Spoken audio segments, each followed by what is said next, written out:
Aku, bangku, tua, kayuku sudah kusam, catku mengelupas perlahan, dan setiap sudut tubuhku membawa bekas duduk ratusan orang. Aku berdiri di tempat ini sejak dulu menyaksikan manusia datang dan pergi, menyimpan cerita yang mereka tinggalkan, dan mendengar bisik-bisik yang tak pernah sengaja ditujukan kepadaku. Pagi ini, matahari belum tinggi, tapi cerita yang kudengar dari orang-orang yang mampir duduk membuat kayuku terasa semakin berat. Cerita tentang seorang perempuan dan seorang sopir taksi online. Cerita yang lahir dari sebuah malam yang sunyi, tapi menyisakan luka yang keras. Aku mencoba mengingat kembali.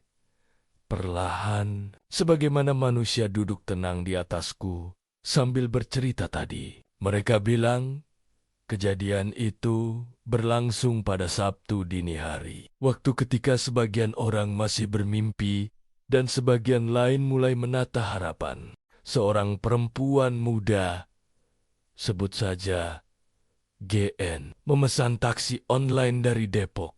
Tujuannya hanya satu, ke Bandara Soekarno-Hatta. Perjalanan yang mestinya sederhana, perjalanan yang jutaan orang lakukan setiap hari. Mobil melaju melalui jalan tol yang sepi, ditemani lampu-lampu yang berpendar kuning seperti KUNN J Kunung buatan manusia. Seharusnya aman, seharusnya tenang, tapi manusia tak selalu bisa menebak hati manusia lainnya. Dalam perjalanan itu, sang sopir lelaki paruh baya, 49 tahun, bernama Fatur menghentikan mobil. Alasannya, katanya ia mengantuk, perlu mencuci muka sebentar.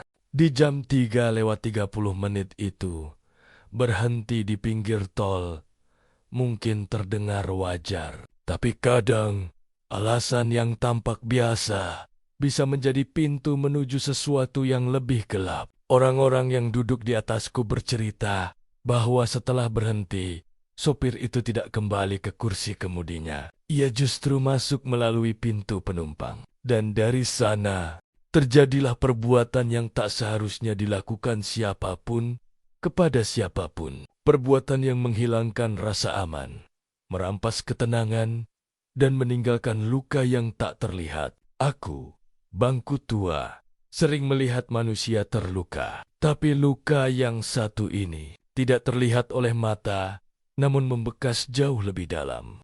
Setelah kejadian itu, bukannya mengantarkan GN ke bandara, sopir tersebut justru membawa korban kembali ke Depok. Pagi mulai memudar, dan siang datang perlahan. Dan di siang itulah, perempuan itu mengumpulkan keberanian yang besar. Keberanian yang jauh lebih kuat dari tubuhnya yang lelah. Ia mendatangi kantor polisi, membuat laporan, menceritakan apa yang ia alami. Aku bisa membayangkan betapa beratnya itu. Kadang, mengucapkan kebenaran saja bisa terasa lebih menyakitkan daripada diam. Polisi bergerak cepat. Mereka menelusuri perjalanan, memeriksa data, mencari keberadaan sang sopir. Lalu, 2 hari kemudian, pada Senin dini hari, mereka menemukannya di rumahnya di Depok. Fajar belum sepenuhnya bangun ketika pintu rumah lelaki itu diketuk oleh petugas yang datang untuk menjemputnya. Bersama dengan penangkapan itu, polisi juga menyita barang bukti mobil yang digunakan malam itu. Pakaian dan jejak-jejak sunyi yang tak bisa berbohong. Semua dibawa untuk menyusun kepingan kebenaran. Mendengar cerita itu, kayuku berderit pelan. Aku sudah melihat banyak hal buruk dilakukan manusia. Tapi setiap kali aku mendengar kisah baru seperti ini, tetap saja ada bagian dari diriku yang retak sedikit lagi. Dunia berubah, katanya. Teknologi maju, katanya. Orang kini bisa memesan kendaraan dari ponsel, pergi kemana saja hanya dengan satu sentuhan. Tapi sekuat apapun teknologi berlari, manusia tetap membawa hati dan sifatnya masing-masing. Ada yang menjaga amanah, ada yang memeliharanya seperti bunga, tapi ada pula yang menyalahgunakannya.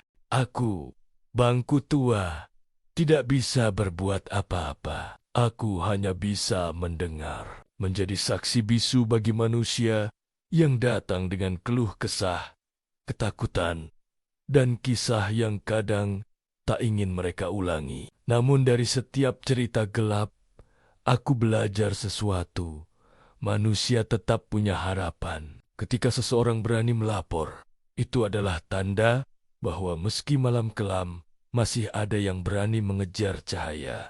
Polisi yang bergerak cepat juga menunjukkan bahwa meski dunia tak sempurna, ada usaha untuk melindungi. Aku berharap suatu hari nanti, cerita seperti ini tak lagi duduk di pangkuanku, tak lagi diceritakan di atas kayuku yang rentah. Aku ingin mendengar cerita yang lebih ringan tentang perjalanan yang aman, tentang sopir yang ramah, tentang manusia yang saling menjaga. Tapi sampai hari itu tiba, aku akan tetap ada di sini, menjadi bangku tua yang mendengar semuanya, menyimpan kisah, memahami duka, dan berharap setiap orang yang duduk di atasku bisa pulang dengan selamat. Karena dunia ini keras, tapi keselamatan manusia seharusnya tidak boleh menjadi perjudian.